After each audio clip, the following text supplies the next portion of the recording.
রং খেলার দিন আমরা স্কিন এবং চুলকে কি করে বাঁচাতে পারি সেটার একটা সলিউশন জানা দরকার।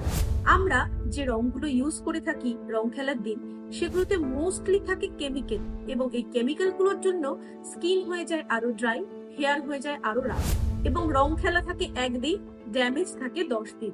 তার জন্য যখন আমরা রং খেলতে বেরোবো, সকালে ভালো করে মুখে এবং গোটা বডিতে ভালো করে ঘরে যে সাধারণ নারকেল তেল থাকে সেটা আমরা ইউজ করব, এবং রং খেলতে বেরোনোর আগে সানস্ক্রিন SPF 50 কিন্তু মাস্ট। এবং তার সাথে চুলে যদি সম্ভব হয় আমরা বেনুনি করে নেব।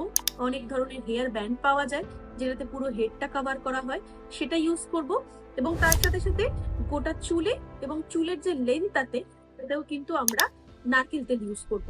এবং ঘরে ফিরে এসে রং ওঠানোর জন্য কিন্তু তাড়াহুড়ো করব না, ধীরে সুস্থে জেন্টলি ময়শ্চারাইজার ব্যবহার করব, জেন্টেল ক্লেন্সার ব্যবহার করব, যাতে রংটা তাড়াতাড়ি উঠে যায়।